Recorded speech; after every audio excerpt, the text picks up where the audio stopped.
My husband's closest friend walked out of our bathroom carrying abortion pills and said, "I believed you too were trying for a baby." You won't believe the nightmare I woke up to. A nightmare that was horrifyingly real. What if the man you loved, the one who swore to build a family with you, was secretly destroying every chance you had, all for cold, hard cash? My world shattered that day, and honestly, it's still picking up the pieces. It was just a normal afternoon. I was on my laptop researching IVF clinics, our next step, our last hope. We'd been trying for a baby for nearly 2 years, and I just had my 4th miscarriage in 23 months. Beside me, my husband, Jasper, froze mid-reach for his coffee, his hand hovering over the mug. Our best friend, Zane, was visiting, and he held up an orange prescription bottle.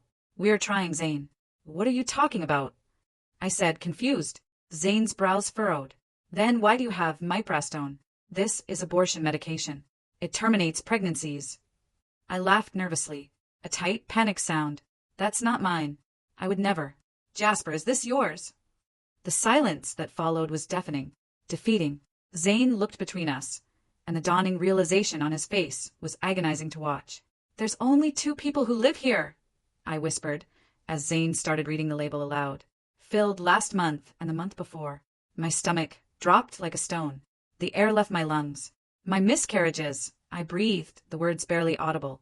I stood up slowly, my legs shaking so hard I thought I'd collapse. "You've been poisoning me. You've been killing our babies?" Jasper backed against the counter, his face gray with something I couldn't quite name. "Fear? Guilt?" "It's not what you think," he stammered. "Then explain," I said, my voice rising, raw with disbelief.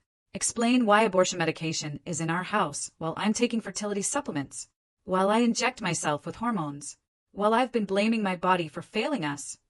The words came out broken, jagged. "You killed our children." A cold, nauseating horror washed over me as the full weight of it hit.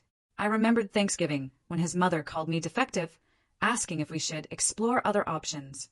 At Christmas, his sister announced her 3rd pregnancy, and everyone looked at me with pity. My voice was rising, trembling with rage. I refused my promotion to reduce stress. I gave up coffee, wine, sushi, even my anxiety medication to increase the odds. Jasper opened his mouth, probably to try and minimize it. "The doctor said stress could. Don't you dare." I cut him off, my voice a roar. "Don't you dare quote the doctors to me. I did 3 rounds of Clomid that made me so sick I couldn't work. They shot dye through my fallopian tubes. Do you know how much that hurts, Jasper? While you were poisoning me, I was letting doctors torture me to find out why I couldn't stay pregnant." Tears streamed down my face now, hot and angry. "We named our babies. Remember how we picked them out together? Phoenix, Sage, Indigo, Xavier. Every single sacrifice I'd made, every tear I'd cried, every needle I'd endured flashed before my eyes. I was knitting their baby blankets while you were making sure they'd never need them." Jasper's hands were trembling, reaching out like he was the one who needed comfort. That's when Zane's face went even whiter than it had been. "Jasper, is this about Sloane?" Jasper went utterly pale. "Who's Sloane?" I demanded, my mind reeling. "She's nobody, just someone from work," Jasper mumbled. Zane cut him off, his voice firm. "I saw you leaving work together late last month. You looked like you were flirting. Her hand was on your neck." Jasper's face started visibly shaking. "When I asked you about it, you said it was a work project. I believed you, because I didn't take my best friend for a cheater. But the way you're shaking makes me doubt that." Driven by a sudden, desperate need for answers, I grabbed Jasper's phone from the counter. "You said she's nobody, so you won't mind me looking." The text thread with Sloane loaded immediately. Hearts. Kiss emojis. "Can't wait until you're finally free." My blood went cold. What did that even mean? I scrolled up, my hands shaking so violently I could barely hold the phone. "Did the insurance pay out yet?" I read aloud. My breath hitched. "Insurance." I kept reading, every word a fresh stab to my heart. $8,000 this time. Same as the last 3. Perfect. Almost enough for the lawyer and apartment deposit. One more should do it. She wants to try again next month. Perfect timing. I read the next one aloud, my voice breaking completely. "Making her dead babies pay for our future." Jasper's knees buckled.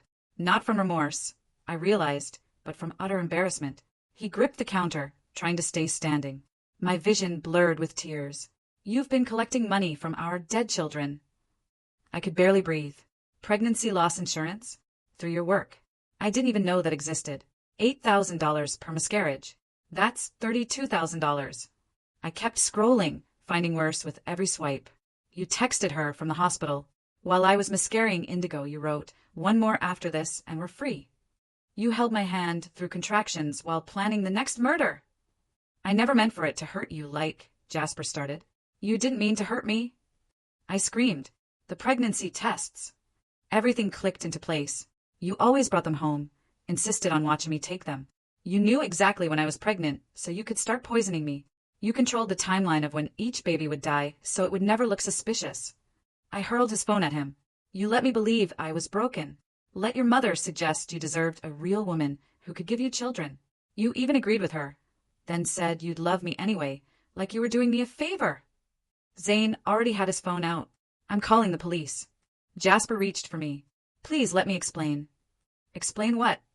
I recoiled. "How you killed our babies for money.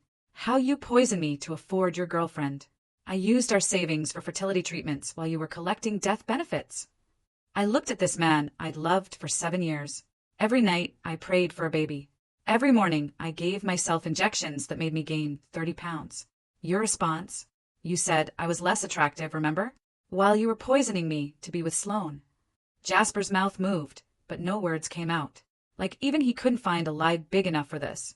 Zane was already on the phone with the police, giving our address. "Phoenix would have been too now," I said quietly, a fresh wave of grief washing over me. Sage would be walking. Indigo would be 3 months old. But to you, they were just transactions. $8,000 each. Sirens wailed in the distance, growing louder. Jasper stood there, frozen. "I wanted to be a mother," I whispered, looking at him, truly seeing him for the first time. "And you knew that. You watched me destroy myself trying." The sirens grew louder still. "They're coming for you," I said, my voice cold. "And I hope Sloane was worth it." I saw Jasper's eyes dart around, and before I knew it, he was making a run for it out the back door. Zane just held me while I cried, my body shaking uncontrollably. The front door exploded open, and 3 officers rushed in, hands on their weapons. Zane's arms dropped from around me, and I pointed toward the back door, still swinging on its hinges. 2 officers sprinted through the kitchen and out into the yard, while the 3rd stayed with us. My whole body was shaking so hard I could barely stand. The officer kept asking what happened, but the words wouldn't come out right. I just kept pointing at the prescription bottle on the counter and sobbing. Zane picked up Jasper's phone from where it had landed on the floor and handed it to the officer. The screen was still showing those awful texts about making dead babies pay for their future. The officer's face went from confused to horrified as he scrolled through the messages. He pulled out his radio and called for evidence bags and a crime scene team.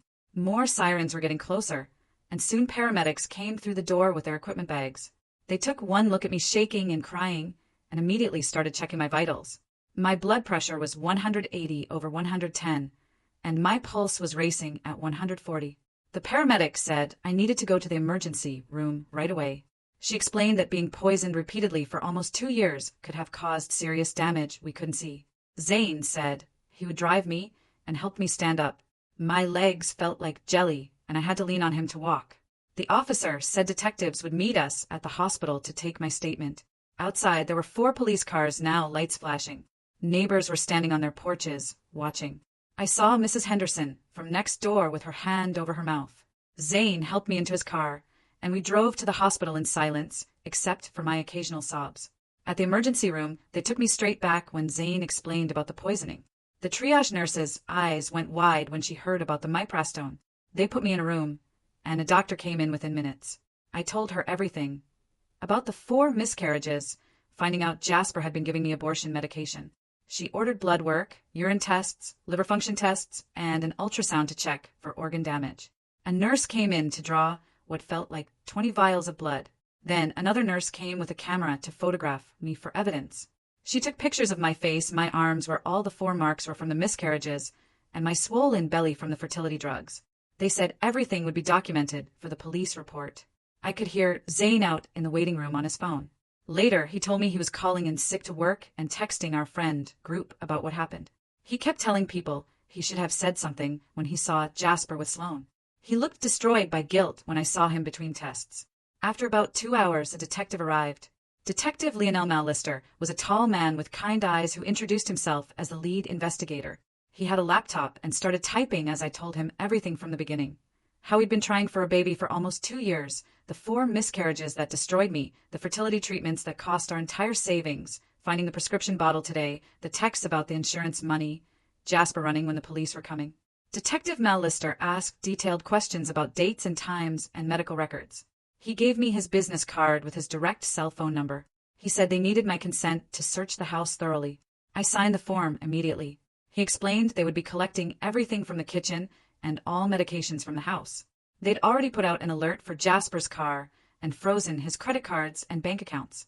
He said Jasper wouldn't get far. After the detective left, a social worker came to my room. She was an older woman with gentle hands who sat down and explained that reproductive coercion was a recognized form of domestic abuse. She gave me pamphlets about emergency protective orders and victim resources. She said what Jasper did was attempted murder, fraud, and domestic violence all rolled into one.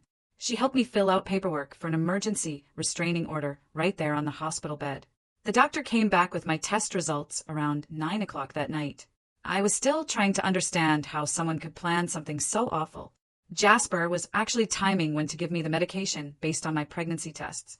My liver enzymes were elevated from the repeated poisoning. She said it would take months to know the full extent of the damage. She prescribed medications to help my liver heal and gave me referrals to specialists. She said I was lucky Zane found that bottle when he did. Another pregnancy, with Jasper poisoning me, could have killed me. They discharged me around 10:30 with a stack of papers and follow-up appointments. Zane drove me to his apartment, since the police said our house was a crime scene. I couldn't go back for at least 48 hours while they processed evidence. Zane's apartment was small but clean. He set me up in his guest room with fresh sheets and towels. He made chamomile tea and sat with me while I stared at the wall. Everything felt surreal, like this was happening to someone else. My phone kept buzzing with calls and texts from people who'd heard. I couldn't deal with any of it. At midnight, I called my boss because I knew I couldn't go to work tomorrow or probably for weeks. She could hear in my voice that something terrible had happened. I just said there was a family emergency, and I needed time off. She told me to take whatever time I needed and that HR would send paperwork for family medical leave. I hung up and just sat there on Zane's couch, staring at nothing, until I finally fell asleep around 3 o'clock in the morning. When I woke up a few hours later, my first thought was that maybe it had all been some horrible nightmare. But then I saw the white hospital bracelet still on my wrist from when they'd taken me in for tests.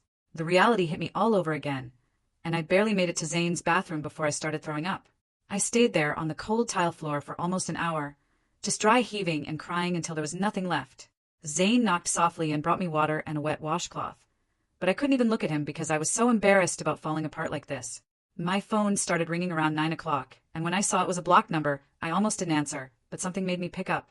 The detective's voice was calm and professional as he told me they'd found the prescription bottle at our house and tracked down records showing Jasper had been getting refills from 3 different pharmacies using different doctors. He said the insurance company had already opened their own investigation into the fraud and would probably want to talk to me soon. After I hung up, I remembered I had a fertility appointment scheduled for that afternoon, so I called the clinic to cancel. When I started explaining why I couldn't come in, the nurse got really quiet and then said she needed to transfer me to someone else. The next person who picked up said she was from their legal department and that they were flagging my file immediately. She said they'd provide all my medical records to support the criminal case and asked if I had a lawyer yet. I hadn't even thought about needing a lawyer. Around noon, my phone rang again, and this time it was someone named Alicia Mead from my employer's insurance department. Her voice was professional, but I could hear the shock underneath as she asked me to give a recorded statement about the pregnancy loss claims that had been filed. I spent 40 minutes going through each miscarriage and when it happened and how much money had been paid out while she typed everything up. She kept saying things like, "I'm so sorry," and "This is unbelievable," even though she was trying to stay professional. After that call, I opened my laptop and started going through our bank statements because I needed to see the proof for myself. The deposits were right there, plain as day. $8,000 appearing in our joint account after each miscarriage, and then immediately transferred to another account that only had Jasper's name on it.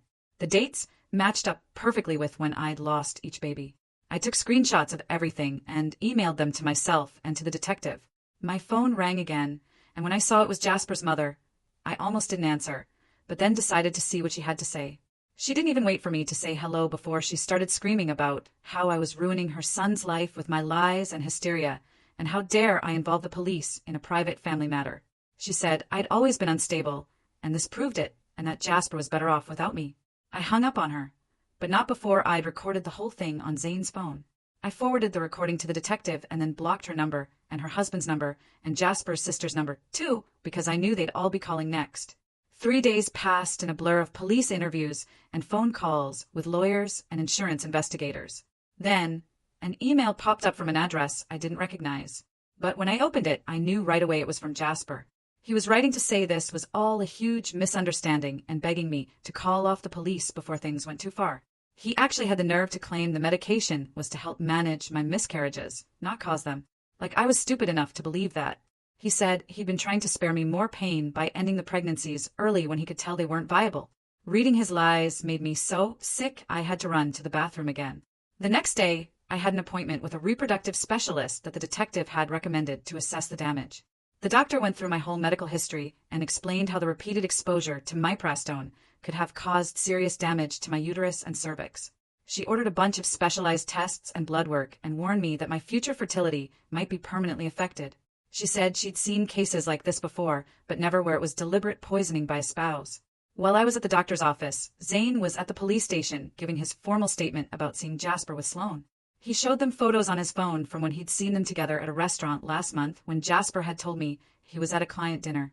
In one photo, you could see Sloane's hand on Jasper's neck, and they were clearly sitting way too close to just be coworkers.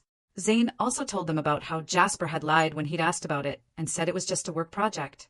The detective called me that afternoon with an update that made everything even worse. The forensics team had tested our coffee maker and found miprastone residue in the water reservoir and filter. They'd also tested the vitamin supplements Jasper had been giving me for stress and found the pills had been opened and resealed with the medication mixed in. The detective said this proved it wasn't isolated incidents, but deliberate poisoning over an extended period of time. 3 days later, I was sitting in a waiting room that smelled like vanilla candles and old magazines, my hands wrapped around a paper cup of water that kept shaking. The therapist's door opened, and a woman with gray hair pulled back in a bun called my name. Elise Meredith had an office full of plants and soft chairs that made you sink when you sat down. She listened while I told her everything, starting with the prescription bottle and ending with the coffee maker. When I finished, she leaned forward and said the words I needed to hear. She called it attempted murder, not just betrayal. We spent the rest of the hour making a safety plan with specific steps like changing my locks and getting a new phone number. My hands finally stopped shaking when she wrote down the crisis hotline number and made me promise to call if I felt unsafe. The next morning, the detective called and asked me to come to the station. They'd pulled our home security footage from the cloud backup I'd forgotten we even had. The timestamp showed Jasper coming home with pharmacy bags on January 15th, March 3rd, May 20th, and July 8th. Each date was exactly 2 days before I lost a baby. The worst part was watching him on the kitchen camera adding white powder to my morning smoothie while I was still in bed. He'd stir it carefully, wash the spoon, then bring it to me with a kiss on my forehead. The detective had to pause the video when I started throwing up in their trash can. They gave me ginger ale and crackers while explaining they'd found more evidence on Jasper's devices. He'd been using encrypted messaging apps with Sloane, trying to delete everything after I confronted him. Their tech team was working on recovery, but said it might take weeks to get everything back. The detective wrote down every detail in his notebook while I sat there feeling like my whole life was evidence now. I started looking for apartments that same week because I couldn't sleep in that house anymore. Every showing felt wrong, like I was watching someone else walk through empty rooms and ask about lease terms. The first place was too expensive. The second one faced a playground where kids were always screaming and laughing. The third had a kitchen that looked exactly like ours, and I had to leave before the agent finished talking about the dishwasher. I finally found a one-bedroom above a bakery that smelled like bread every morning. The landlord didn't ask questions when I couldn't provide a reference for my current address. 2 weeks after that, the district attorney's office called. Vincent Milligan had a voice like gravel and kept clearing his throat while he explained they were building 2 cases, one for poisoning, one for insurance fraud. He said the evidence was strong, but warned me the process would take months, maybe longer. They'd need me to testify, to relive everything in front of strangers who would judge whether my pain was real enough for justice. He gave me a victim advocate's number and said to call if I needed anything, but we both knew what I needed was impossible to get back. The divorce papers arrived the next day. Jasper's lawyer claimed I was having a mental breakdown and making false accusations. What makes someone document their own crime so carefully? Did he forget about the cameras, or just think he'd never get caught? They wanted control of our assets, said I was too unstable to make financial decisions. My hands shook with rage as I read his claims that I was delusional, that I'd imagined everything because of grief. He even suggested I needed psychiatric evaluation before any divorce proceedings could move forward. The papers felt heavy in my hands, like holding proof that he was still trying to destroy me, even from jail. I hired Cyrus McQueen that afternoon after calling 6 other lawyers who said my case was too complicated. He cost more than I made in 3 months, but promised to fight every single lie Jasper was spreading. The first thing he did was file for a protective order and freeze our joint accounts before Jasper could empty them. He had me write down everything I remembered while he took notes on a yellow legal pad. When I finished, he looked at me over his glasses and said we were going to bury Jasper in court. Work sent FMLA paperwork the following week. My manager called to check in, her voice careful like she was afraid I might break. She said to take all the time I needed, but we both knew my performance review was coming up. The promotion I'd turned down to reduce stress felt like another thing Jasper stole from me. I filled out the forms at my new kitchen table, writing family medical emergency in the reason box because there wasn't a checkbox for husband murdered my babies. 3 weeks into living in my new apartment, I ran into Sloane at the grocery store. She was buying pregnancy tests. The irony made me want to scream, but instead I pulled out my phone and started recording. She walked right up to me, had the nerve to touch my arm, and say she had no idea what Jasper was doing. Her voice was high and fake sweet as she insisted they were together, but she thought I knew about the affair. She said Jasper told her we had an arrangement, that our marriage was just for show. She kept talking while I recorded. Admitted they'd been together for 8 months, said he promised to leave me after the holidays. When she finally noticed my phone, her face went white, and she practically ran to her car. The blood test results came back the next day. The doctor called to explain they'd found traces of miprostone metabolites still in my system 5 weeks after the last poisoning. She said it proved repeated exposure over time, that my body had been saturated with the drug. This documentation would be crucial for the criminal case, she said, then asked if I needed a referral for counseling. I almost laughed because I was already seeing Elise at least twice a week, and it still wasn't enough to make sense of any of this. 2 weeks passed in a blur of police interviews and medical tests before I got the call. The detective's voice was flat when he told me they'd pulled Jasper over for a broken tail light 3 states away. He'd been living in his car, hadn't shaved in days, and started crying when they cuffed him. The booking photo they sent me showed someone I barely recognized. His eyes were hollow, and his clothes were wrinkled and stained. I stared at that photo for an hour, waiting to feel something besides empty. Zane kept asking if I was okay, but I couldn't answer because I didn't know. The bail hearing happened 3 days later in a courtroom that smelled like old coffee and floor cleaner. Jasper's mother sat in the front row, wearing her church dress and shooting daggers at me with her eyes. When the judge set bail at $200,000, she stood up and wrote a check without hesitation. She'd refinanced her house, the bailiff told me later.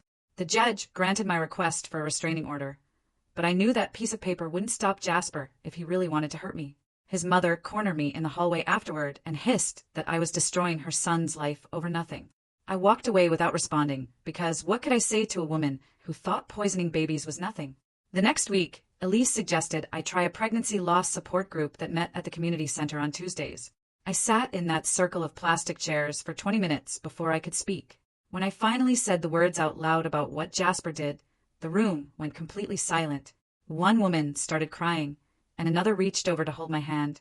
They believed me without question, which was more than I could say for most people. After the meeting, 3 of them gave me their phone numbers and said to call anytime. I saved them in my phone, but couldn't bring myself to reach out yet. The detective called while I was grocery shopping 4 days later. They'd gotten Sloane's phone records and found hundreds of texts between her and Jasper about the insurance money. She'd known everything from the beginning and helped him plan each poisoning. The prosecutor had offered her a deal to testify against him, and she'd taken it immediately. No loyalty among murderers, apparently. I had to abandon my cart in the cereal aisle and sit in my car for an hour after that call.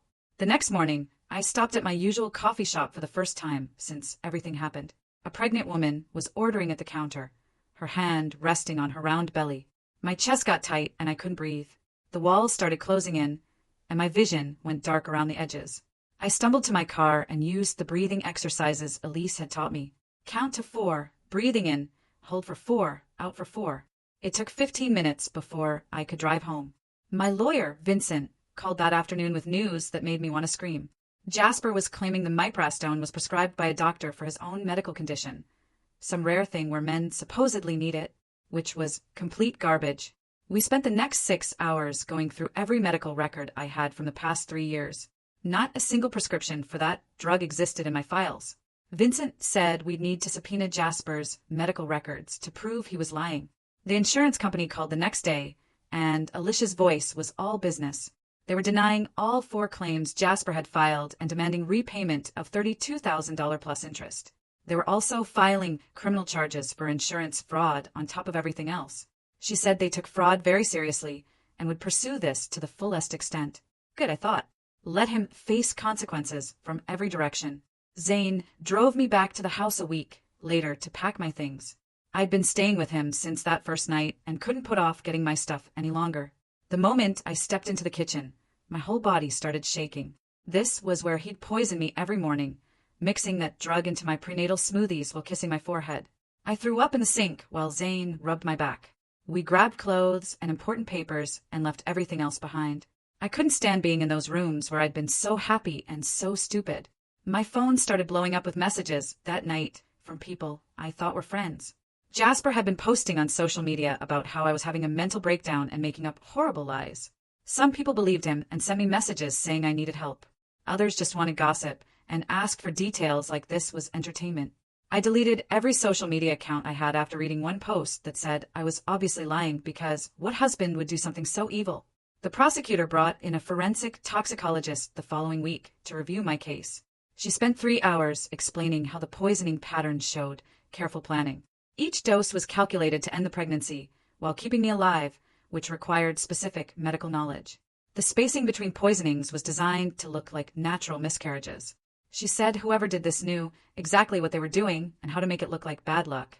The prosecutor recorded everything for the trial. 2 weeks later, I was shoving boxes into the back of Zane's truck while rain soaked through my jacket. The apartment I found was across town in a building that smelled like old carpet and had water stains on the ceiling. Zane carried my couch up 3 flights of stairs without complaining, even though I could see his face turning red from the effort. We worked in silence, mostly because every time he tried to talk, his voice would crack and he'd look away. When we got the bed frame assembled, he sat on the floor and stared at his hands. He kept opening his mouth like he wanted to say something, but nothing came out. Finally, he managed to tell me he should have said something when he saw Jasper with Sloane. I told him it wasn't his fault, but he shook his head and said he'd been a coward. After that, we set up some rules about how often he could check on me because his guilt was making him text me every hour. The next morning, Vincent called to say Jasper's lawyer wanted to meet about a plea deal. I drove to Vincent's office, where the walls were covered in law degrees and pictures of him shaking hands with important-looking people. Jasper's lawyer sat across from us with a folder full of papers and started talking about reduced charges if I agreed not to sue for damages. Vincent listened without interrupting, then leaned back in his chair and told the lawyer the evidence was too strong for us to consider any deals. The lawyer kept pushing and said Jasper would plead to simple assault instead of poisoning. Vincent actually laughed and said the grand jury would never accept that. 3 days after that meeting, I had to go to the divorce mediation in a conference room that overlooked the city. Jasper sat at the other end of the table, looking thinner than before, with dark circles under his eyes. His lawyer started reading from prepared notes about how the marriage assets should be divided. Then Jasper's lawyer said, since I made more money than Jasper, I should pay him support. My lawyer, Cyrus, stood up so fast his chair rolled backward and hit the wall. How does someone even suggest the victim should pay their poisoner? He pulled out tax returns showing I'd only made more money the last 2 years, while Jasper had been a higher earner for 5 years before that. Cyrus also pointed out that Jasper had been stealing from me through insurance fraud, so any claim for support was ridiculous. Jasper's lawyer tried to argue, but Cyrus shut him down with case law and precedents until they dropped the support request. The following Monday, I went back to work, but only for half days because I couldn't focus on anything. I kept making mistakes on reports I'd done hundreds of times before. My supervisor found me crying in the bathroom after I sent an email to the wrong client list. She told me to take my time and that everyone understood what I was going through. But I knew my career was basically over because I couldn't concentrate long enough to do the simplest tasks. My hands would shake when I tried to type, and I'd forget what I was doing in the middle of projects. A week later, Vincent called to say Sloane had taken a deal with the prosecution. She gave them everything, including texts where Jasper called the babies financial opportunities and calculated how much money each one would bring. She showed the messages where he planned exactly when to give me the medicine based on my cycle. There were emails where they discussed apartment listings and how they'd used the insurance money for deposits and furniture. Sloane even had recordings of phone calls where Jasper laughed about how I blamed myself for the miscarriages. Vincent said her testimony was devastating and would basically guarantee a conviction. The worst day came when I had to go to the prosecutor's office to identify evidence. They brought out clear plastic bags with the baby blankets I'd been knitting. The yellow one for Phoenix still had the needles in it where I'd stopped mid-row. The green one for Sage was almost finished, except for the border. The purple one for Indigo was just started with only a few inches done. The blue one for Xavier was complete, and I remembered wrapping it in tissue paper, thinking maybe this time we'd get to use it. The prosecutor asked me to confirm these were mine, and I could barely speak to say yes. They also had the pregnancy journals I'd kept, with notes about symptoms and hopes for each baby. Seeing all of it labeled as evidence with case numbers made me realize those babies were never going to be anything more than evidence in a criminal case. 2 weeks after that, the grand jury met, and Vincent called me that afternoon to say they'd indicted Jasper on all charges. He was facing assault with poison, insurance fraud, and domestic violence charges that could mean 20 years in prison. Vincent said it was one of the strongest cases he'd seen because of all the evidence and Sloane's testimony. But he warned me that trials were unpredictable, and Jasper's lawyer would try everything to create doubt. He said we needed to prepare for a long fight and that Jasper might still try to take a plea deal as the trial got closer. The next week, I had an appointment with my fertility doctor, who ran a bunch of tests to see what damage the medicine had done. She came back with mixed results, showing some scarring, but not complete infertility. She said I might still be able to have children, but recommended waiting at least a year before trying to let my body heal. She also said the emotional trauma needed time to process before I'd be ready to try again. I left her office feeling numb because I didn't know if I'd ever want to try again after everything that happened. While dealing with all the legal stuff, I started getting mail I didn't recognize. Credit card statements for cards I'd never opened with balances of thousands of dollars. I called the companies, and they said the cards were in my name with my social security number. The charges were for jewelry, electronics, and cash advances totaling $30,000. I took everything to Cyrus, who filed fraud paperwork, but said it would take months to resolve, and I might have to pay some of it while we fought. He found applications Jasper had forged with my signature and submitted proof to the credit companies, but they moved slowly. Yesterday morning, I got to work and found a huge flower arrangement on my desk with a note in Jasper's handwriting begging for forgiveness. Security cameras showed the delivery person, but not who ordered them. I called the police to report the restraining order violation, but they said without proof Jasper ordered them, they could only give him a warning. Security walked me to my car after work and said they'd watch for any more deliveries. The flowers went straight in the dumpster, but I could still smell them on my hands, even after washing them 5 times. 6 months crawled by before I found myself in my apartment, lighting 4 small candles on what would have been Indigo's first birthday. The vanilla scent filled my living room while I sat on the floor, naming each flame out loud for Phoenix, Sage, Indigo, and Xavier. My hands shook setting up the last candle, but I managed to get through singing Happy Birthday without completely falling apart. The cake I bought sat untouched on the coffee table next to 4 tiny wrapped boxes containing baby socks I couldn't stop myself from buying. I blew out each candle one by one and whispered their names into the smoke.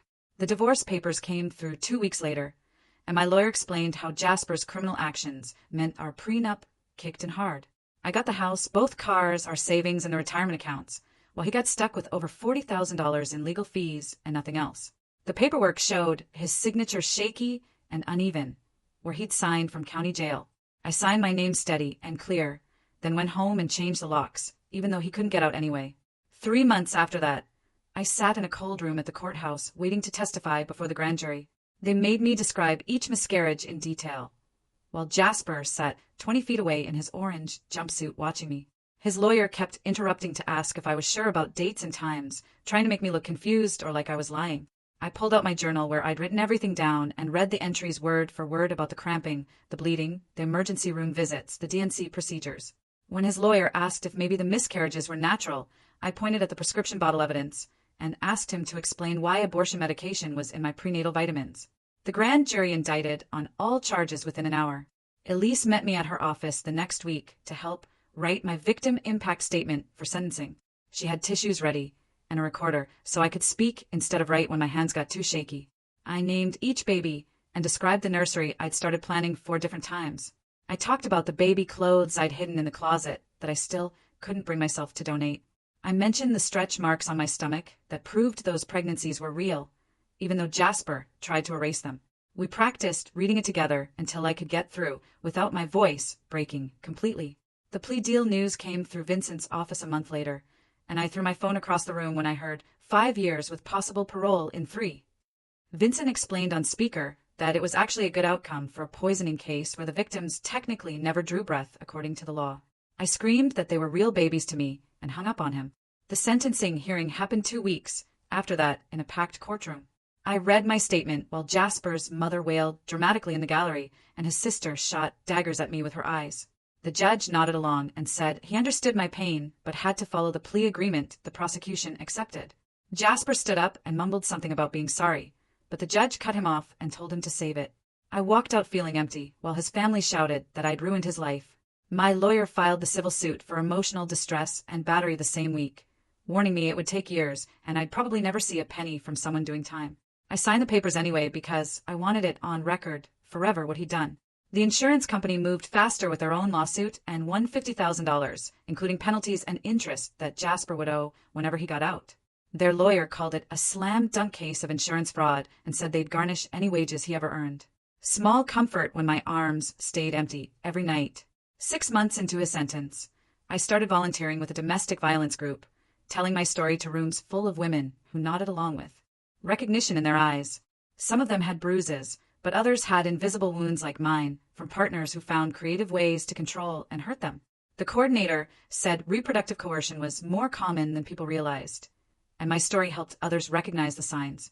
One woman came up after, crying because her husband had been messing with her birth control, and she thought she was going crazy. A full year after that first moment with Zane, holding up the prescription bottle, I sat in Elisa's office for our monthly session. The panic attacks had gone from daily to maybe once a week, usually triggered by baby commercials or pregnancy announcements on social media. I'd gone back to work full-time and even taken the promotion I'd turned down before, throwing myself into 12-hour days that kept my mind busy. My coworkers had stopped walking on eggshells around me, and I could make it through most days without crying in the bathroom. The grocery store baby aisle still made me leave my cart and run for the parking lot sometimes, but Elise said that was normal and might never fully go away. I had started dating again. Just coffee meetings that never went anywhere, because I'd eventually have to explain why I flinched when they mentioned wanting kids someday. Those texts where Jasper called the babies financial opportunities. How does someone document their own evil like that? I wonder if he typed those words without any feeling at all, just calculating numbers while I was dreaming of holding them. The grief hadn't gotten smaller, but I'd gotten better at carrying it, like a heavy backpack I'd learned to balance while walking through each day. Zane started coming over on Thursdays to watch basketball games, and we'd order Chinese food. He stopped trying to fix everything or apologize every 5 minutes like he did those first few months. He'd set up clear rules for himself, like texting before coming over, not staying past 10 o'clock, and not bringing up Jasper unless I did first, which helped us find something that felt almost normal again. The prison called one afternoon while I was sorting through medical bills, and the voice on the other end told me Jasper had been attacked by another inmate and was in the infirmary with broken ribs and a fractured jaw. I hung up without asking if he was okay and went back to sorting papers, waiting to feel something, anything. But there was just this empty space where caring used to live. My boss pulled me aside the next week and offered me a transfer to the marketing department in the East Building, where nobody knew my story, and I wouldn't have to see the break room where Sloan used to eat lunch or walk past Jasper's old office every day. I packed my desk that Friday and moved everything to a cubicle with a window view of the parking lot instead of the courtyard where we used to eat lunch together. Elise convinced me to meet someone for coffee. Just coffee, she said, with a guy from her book club who knew my situation but wanted to meet anyway. I lasted 20 minutes before making an excuse about a work emergency because his cologne reminded me of the aftershave Jasper wore to our wedding, and I threw up in the restaurant bathroom before driving home. The lawyer called while I was planting tomatoes in my new garden bed to say the civil suit settled for $75,000 that I'd probably never see. But at least there was a legal document saying Jasper could never contact me again, even after prison. I bought 4 small trees from the nursery and planted them along the back fence, one for each baby, writing their names on river rocks I placed at the base of each trunk. Phoenix got the apple tree because we'd talked about picking apples with our kids someday. Sage got the oak for strength. Indigo got the cherry tree for beauty, and Xavier got the maple because fall was when we'd tried the hardest for him. I watered them every morning before work and pulled weeds on weekends, and sometimes sat on the grass between them reading pregnancy lost books Elise brought me. A reporter from the state paper left 3 voicemails about doing a feature story on reproductive coercion and insurance fraud. But I deleted them without calling back because I didn't want to be the cautionary tale in someone's Sunday morning coffee reading. The anniversary came on a Tuesday, and I took a day off work to sit in my garden with the trees that were starting to show new growth, and realized I'd survived something that should have destroyed me completely. I wasn't grateful for finding strength I never wanted to need, and I wasn't proud of surviving something that never should have happened. But I was still here, still breathing, still getting up each morning to water 4 trees and go to work, and sometimes even laugh at Zane's terrible jokes during basketball games. The poison Jasper fed me for 2 years hadn't killed me, even though it killed our babies.